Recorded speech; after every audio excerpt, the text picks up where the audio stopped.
बिस्मिल्लाहिर्रहमानिर्रहीम, अस्सलाम वालेकुम। आप ये देख रहे होंगे कि गुज़िश्ता चंद रोज़ में, चंद हफ्तों में दहशतगर्दी के वाक़यात होते हैं, जिनमें से बड़ा वाक़या तो दासू प्रोजेक्ट पे काम करने वाले जो चीनी वर्कर्स थे और कुछ पाकिस्तानी, उनकी जानें गई और उसके ऊपर भी तहकीकात जारी हैं। लेकिन इसी दौरान कुछ और भी ऐसे वाक़यात हुए, बहुत से दहशतगर्दी के जो वाक़यात थे उनको होने से पहले रोका गया, जिसमें हमारे कई जवानों की जानें भी गई, उन्होंने अपनी जानें कुर्बान की और दहशतगर्दी के बड़े वाक़यात से इस मुल्क को बचाया। लेकिन वहीं पर आप ये भी देख रहे होंगे कि पाकिस्तान के इदारे, खासतौर पर पाकिस्तान की फ़ौज और सबसे बढ़कर CPEC जो है वो इस वक्त निशाने पर है। दासू वाले मामले में आपने देखा कि वाक़या होता है और उस वाक़े पर जब एक प्रेस रिलीज आती है कि तमाम पाकिस्तानी वर्कर्स को फारिग कर दिया गया है और ये दासू प्रोजेक्ट पे काम रोक दिया गया है,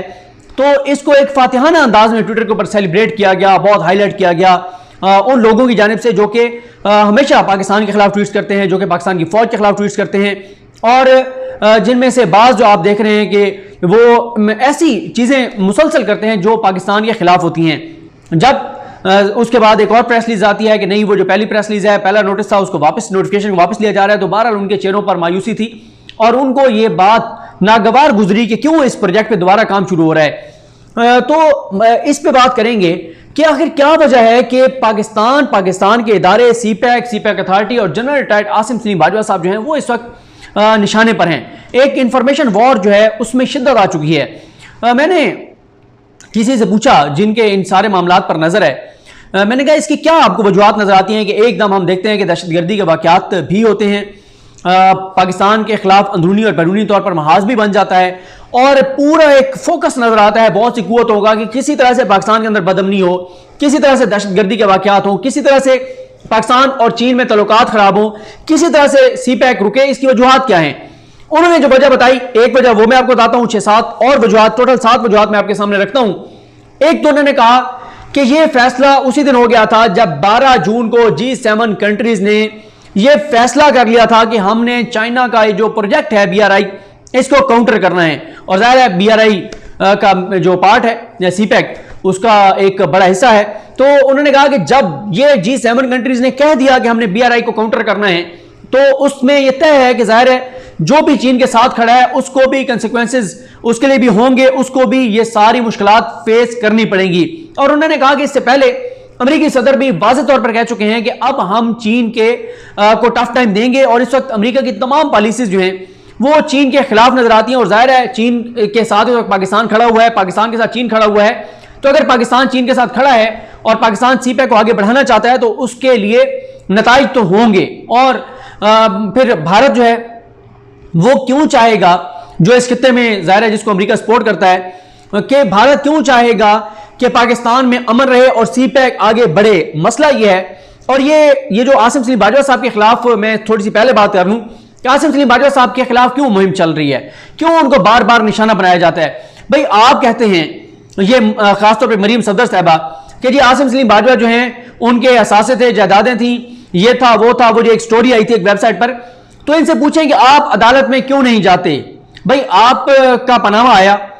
पनामा के ऊपर इमरान खान भी तो कर सकता था ना कि बार बार कहता जी वो पनामा लीक्स आ गया है, पनामा लीक्स आ गया। नहीं, इमरान खान ने उस चीज को उठा के अदालत ले गए, तो आप क्यों नहीं अदालत लेके जाते। बल्कि मैं आपको बताऊं कि इस्लामाबाद हाई कोर्ट में एक दिन मरीम सफदर साहबा से हमारे बड़े अच्छे दोस्त हैं जो नून लीग के बड़े हामी हैं, उन्होंने मरीम साहबा से पूछा कि मरीम साहबा क्या आप आसिम सलीम बाजवा साहब के खिलाफ अदालत जाएंगी? कोई जवाब नहीं था, आए बाएं शाएं, सवाल कुछ जवाब कुछ। उस दोस्त हमारे ने यह रिपोर्ट नहीं किया, जाहिर है वो भी ये नहीं चाहते कि नून लीग के खिलाफ एक महाज बने, कि ये तकरीरों में बड़े दबंग नजर आते हैं। हालत यह है कि अदालत नहीं जाती, उसकी वजह यह है अदालत किस मुंह से जाए, इनके पास है क्या? एक वेबसाइट की स्टोरी, उस स्टोरी की बेस पे कोई सॉलिड चीज नहीं है, कोई डॉक्यूमेंट नहीं है, तो भाई आपके पास अगर कोई चीज है तो आप अदालत में जाएं। अदालत आप जाते नहीं है, तकरीरों में आप जो है वो आसिम सलीम बाजवा साहब पे मुसलसल आप तनकीद करते हैं, उनके खिलाफ जो है वो पूरा एक आप ऐसा समझें कि एक पूरी मुहिम आपने लॉन्च की। उसकी वजह क्या है? एक बात ये ध्यान में रखिए कि CPEC अथॉरिटी क्या है। CPEC अथॉरिटी, CPEC के कंसर्न जितनी मिनिस्ट्रीज हैं, जितने इदारे हैं, जितने डिपार्टमेंट्स हैं, उन सब की कोऑर्डिनेशन के लिए एक अथॉरिटी है। आप सब जानते हैं पाकिस्तान में ब्यूरोक्रेटिक हर्डल्स को आप जानते हैं, किस तरह से मसाइल होते हैं। जाहिर है CPEC अब जैसे गवादर सेकंड फेज शुरू हुआ है, अब आप खुद देखें कि इस गवादर का सेकंड फेज 2200 एकड़ पर है और सिर्फ एक कंपनी ऐसी है जिसके साथ अगर मुआहदा हो गया तो मैंने वहां से ग्वादर पोर्ट से जो वीडियो की थी उसमें मैंने आपको बताया था, शायद वो आसिम सलीम बाजवा साहब ने बताया था, ये 2200 एकड़ से हट के एक सिर्फ कंपनी ऐसी है कि वो कंपनी 1600 एकड़ उसको चाहिए वहां पर ग्वादर में, अगर पाकिस्तान की उसके डील हो जाती है और 1600 एकड़, और वो वहां पर जो इंडस्ट्रीज लगाएंगे, जो कुछ करेंगे, हजार पाकिस्तानियों को मुलाजमतें मिलेगी। और ये भी मैं आपको बता चुका हूं कि जब ये सी पैक और खासतौर पर गवादर मुकम्मल तौर पर फंक्शनल होगा, 10 अरब डॉलर सालाना पाकिस्तान उसे कमाएगा। सिर्फ वहां पे जिस तरह से जहाज आके लगेंगे, वहां से जो एक्सपोर्ट्स होंगी, जो चीजें जाएंगी, तो सिर्फ गवादर पोर्ट से 10 अरब डॉलर पाकिस्तान कमाएगा। तो ये देखें, को पाकिस्तान के दुश्मन कभी भी नहीं चाहेंगे, पाकिस्तान के मुखालिफिन कभी भी नहीं चाहेंगे, जो पाकिस्तान को कमजोर देखना चाहते हैं वो कभी भी नहीं चाहेंगे कि पाकिस्तान का एक ऐसा प्रोजेक्ट मुकम्मल हो जिससे पाकिस्तान 10 अरब डॉलर सालाना कमाएगा। आप इसका कंपैरिजन करें इसके साथ, ये जो अभी हमने IMF से 6 अरब डॉलर लिया, कितनी सख्त शराइत पर लिया, कर्ज है, सूद के साथ है, हमें जलील और ख्वार की IMF ने 6 अरब डॉलर दिया, और जिसे कहते हैं कि नाक से लकीरें निकलवाई, ये भी महंगा करो, ये भी महंगा करो, ये भी खत्म करो, ये भी खत्म करो, और इतना हमें जाहिर है हम उसके लिए उसकी वजह से सफर भी कर रहे हैं लोग हमारे। तो 6 अरब डॉलर उन्होंने 3 साल में देना है मेरा ख्याल है, यहां पर 10 अरब डॉलर पाकिस्तान कमाएगा सालाना। तो इसलिए ये प्रोजेक्ट कभी भी पाकिस्तान के दुश्मन नहीं चाहते कि ये प्रोजेक्ट जो है वो मुकम्मल हो। और सी पैक अथॉरिटी बनाने का मकसद मैं आपको बता दिया, सिर्फ कोऑर्डिनेशन है। यानी एक इन्वेस्टर जो है, जैसे वही जो वहां पर जो जिस दिन प्राइम मिनिस्टर पाकिस्तान इमरान खान साहब आए थे वहां पर, उस दिन 9 इन्वेस्टर्स चाइनीज ने वीडियो लिंक के जरिए अनाउंस किया था कि वो पाकिस्तान में इन्वेस्टमेंट करने जा रहे हैं। अब एक इन्वेस्टर है, पाकिस्तान को जरूरत है इन्वेस्टमेंट की, वो इन्वेस्टर पाकिस्तान आना चाहता है, और हालत ये हो कि यहां पर ब्यूरोक्रेटिक हर्डल्स हो, मिनिस्ट्रीज के आपके खुद आपके सामने सूरत हाल है। सी पैक अथॉरिटी का मकसद यह है कि एक इन्वेस्टर आ रहा है, उसको जितना फैसिलिटेट किया जा सकता है किया जाए, कोई ब्यूरोक्रेटिक हर्डल आगे ना आए, कोई मिनिस्ट्रीज के हर्डल्स आगे ना आए, कोई सुस्त रवि ना हो, बल्कि तेजी से काम होता चला जाए, जो फंड्स एलोकेट किए जाए वो फंड्स खर्च हो। सिर्फ और सिर्फ सी पैक कोऑर्डिनेशन की सी पैक अथॉरिटी कोऑर्डिनेशन की एक अथॉरिटी है, एक फोरम है, इसके पास कोई ऐसी अथॉरिटी नहीं है सी पैक अथॉरिटी के पास कि वो किसी को ठेका दे, किसी से ठेका ले, किसी को से कोई उसका पैसों का कोई रोज लेन देन, कोई मामला नहीं है। सिर्फ कोऑर्डिनेशन है उनका काम, इन सारे मामलात को बेहतर अंदाज से आगे बढ़ाने के लिए। और इल्जाम क्या लगाया जाता है कि जैसे पता नहीं आसिम सलीम बाजवा सी पैक से पता नहीं को करोड़ों अरबों रुपए के असासे बना रहे हैं। भाई अगर आपके पास सबूत है तो आप जाएं अदालतों में, लाहौर हाई कोर्ट पे तो आपका इत्मीनान है ना, लाहौर हाई कोर्ट चले जाएं, इस्लामाबाद हाई कोर्ट, कितने फैसले हैं अतर मिर्ज़ा साहब की अदालत में जहां पे हुकूमत के लिए जो है, जहां पे हुकूमत ने कुछ ऐसा वैसा किया जो नजर आ रहा था कि ये कानून से हट की चीज है, उस पर अतर मिर्ज़ा साहब की अदालत से बहुत सारी ऐसी चीजें थी जो वहां से मार्क होकर पार्लियामेंट के पास आएंगे, जी ये चीज ठीक नहीं है, आप खुद ठीक कर ले वरना हम इसके ऊपर फैसला देंगे। तो आप चले गए इस्लामाबाद हाई कोर्ट, अतर मिर्ज़ा साहब के पास चले जाएं, आप लाहौर हाई कोर्ट चले जाएं, आप सुप्रीम कोर्ट चले जाएं, आप कहीं तो जाएं। फिर मसला यह है, आसिम सलीम बाजवा साहब को इसलिए लगाया गया कि जाहिर है वहां उन्होंने वो कोर कमांडर रहे, बलूचिस्तान के हालात को उनको पता है, और सी पैक में चाइना ये चाहता था कि जो सिक्योरिटी हो वो पाकिस्तान की फौज के पास हो, और फौज जाहिर है इस वक्त सबसे ज्यादा जो सी पैक में किरदार है वो पाकिस्तान की फौज का है, क्योंकि वहां पे बलूचिस्तान में सबसे बड़ा ये सिक्योरिटी का इशू है। भारत की इन्वेस्टमेंट बहुत ज्यादा है, भारत खुद ये मानता है कि वो पाकिस्तान में पैसा लगाता है बलूचिस्तान में दहशतगर्दी के लिए। तो इसलिए जरूरी है कि एक ऐसे शख्स को वहां पर लगाया जाए, एक ऐसी शख्सियत को लगाया जाए जो कि आसिम सलीम बाजवा साहब हैं, जो वहां की डायनेमिक्स को जानते हैं, उनको पता है, वहां पे उन्होंने सर्व किया है, वहां पे उनको एक एक चीज का पता है। और फिर जाहिर है हमारे बहुत से ब्यूरोक्रेट भी अच्छे हैं, लेकिन बदकिस्मती से आपको पता है कि अहम पोजीशन के ऊपर जिस तरह से रिटायर्ड फौज के लोग बैठते हैं और वो जिस तरह सिस्टमैटिक चीज़ों से लेकर सिस्टमैटिक तरीके से चीज़ों को लेकर चलते हैं, बहुत से हमारे ब्यूरोक्रेट उस तरह से नहीं लेके चलते। और यहाँ पर तो मामला कुछ और है, यहाँ पे मामला है सिक्योरिटी इशूज़ हैं, बलूचिस्तान की डायनेमिक्स को कोई नहीं जानता, वहाँ की सिचुएशन को कोई नहीं जानता, जिस तरह से वहाँ पे फिर फौज का मेन किरदार है, सिक्योरिटी फौज के पास है। तो इसलिए मेरा ख्याल है कि एक रीजनेबल और एक बेहतरीन जो है वो ये जो सिलेक्शन थे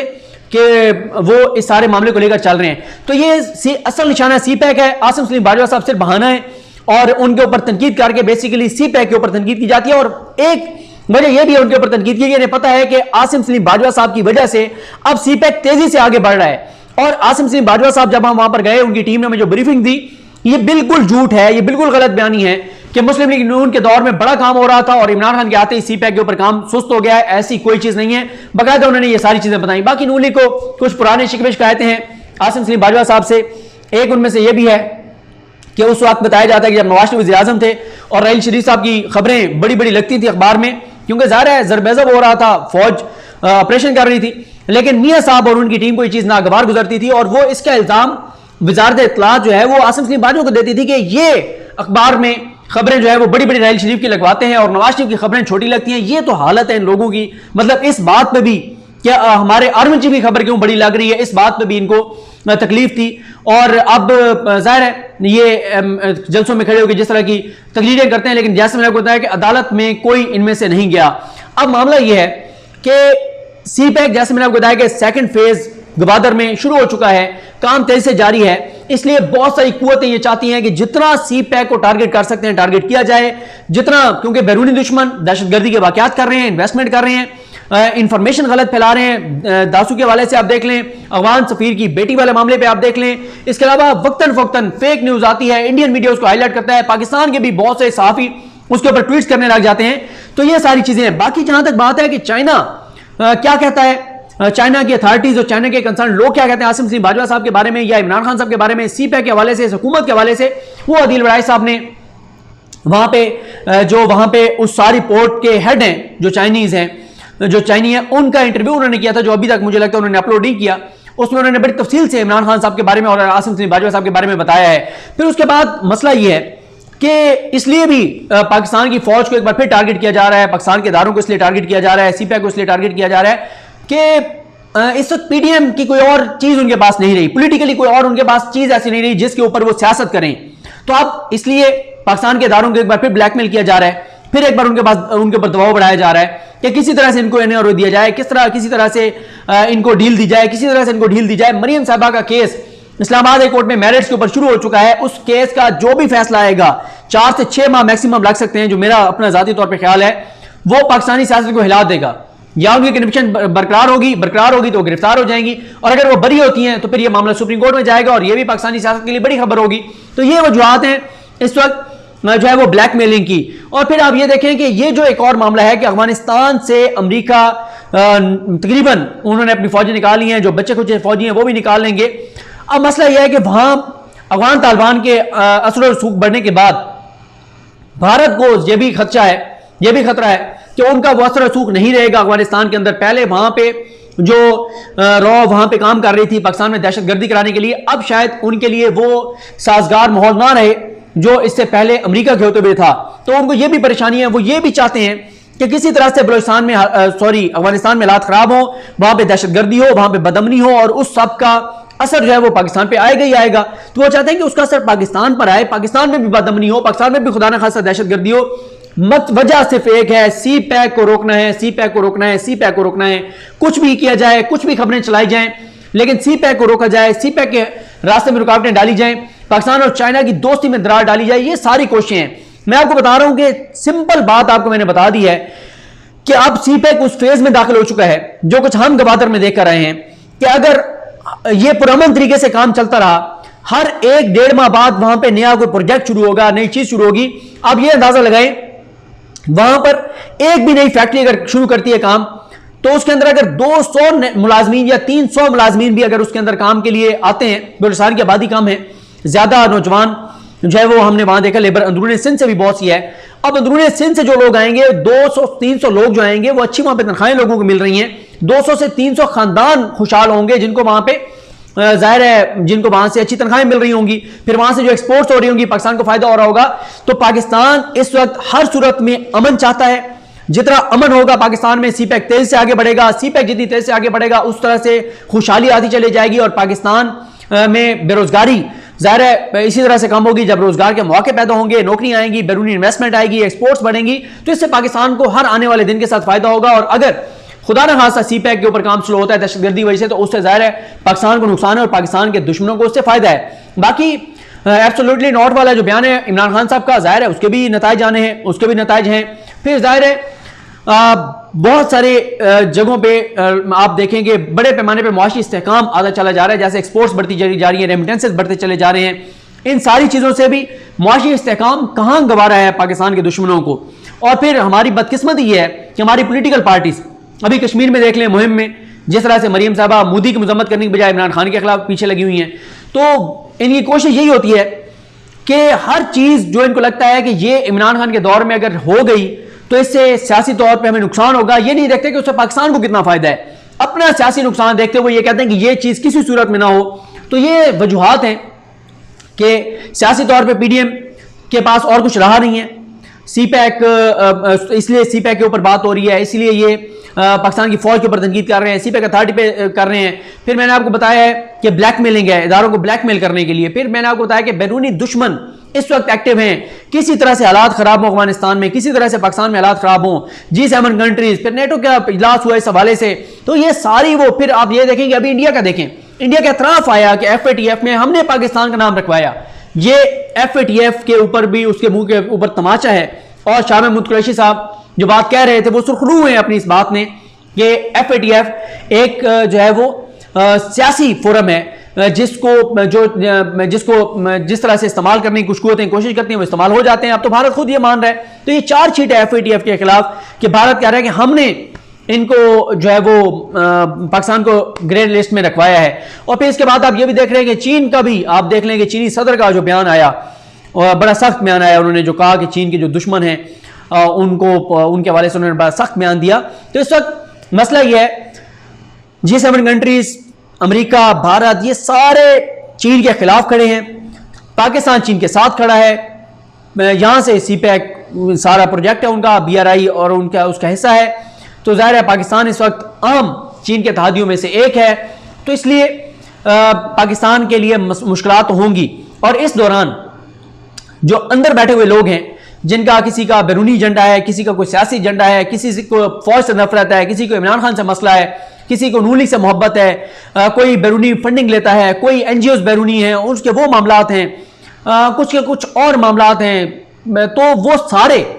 इस वक्त पाकिस्तान के अंदर ऐसा माहौल बनाने की कोशिश करते हैं कि पाकिस्तान जो है वो बड़े यहाँ पे हालात खुदा न खास्ता खराब हैं, अमन व अमान की कोई सूरत हाल नहीं है। वो एक तासुर, ये अफगान सफीर की बेटी वाले मामले में तफसील से बात हो चुकी है, उसमें जो उन्होंने तासुर दिया कि यहाँ पे जी अफगान सफीर की बेटी अगवा हो गई है, पता नहीं पाकिस्तान में ये हो गया वो गया। तो ये सारी वजूहात हैं जिस वजह से इस वक्त एक तो दहशतगर्दी के वाक़यात करने की कोशिश की जा रही है, लेकिन जाहिर है पाकिस्तान की फौज एक्टिव है, इंशाल्लाह इनको शिकस्त होगी दहशतगर्दों को। दूसरी तरफ वॉरफेयर में, इंफॉर्मेशन वॉर में, हाइब्रिड वॉर में, और इस सारे में भी 5th जनरेशन वॉर, ये सारी कोशिश की जा रही है कि जितना पाकिस्तान के अंदर इस तरह की गलत और फेक खबरें फैलाकर, और बाहर भी ये खबरें डिसइंफो लैब ने जो बताया जिस तरह से फिर बाहर ये सारी खबरें चलती हैं और ये सारे मामला करके, और हर तरफ से कोशिश की जा रही है पाकिस्तान के हालात ख़राब करने की। अल्लाह ताला इस मुश्किल वक्त से, इस नाजुक वक्त से पाकिस्तान को खैर खैरियत से निकाले और पाकिस्तान में अमन हो, सियासी तलखियाँ भी कम हो, पॉलिटिकल टेम्परेचर कम होगा, पाकिस्तान को फ़ायदा होगा, सीपैक आगे बढ़ेगा, पाकिस्तान में खुशहाली आएगी, रोज़गार आएगा, एक्सपोर्ट्स बढ़ेंगी, रोज़गार मिलेगा, और पाकिस्तान जो है वो ज़ाहिर है जितना मुआशी तौर पर खुद कफील होगा उतना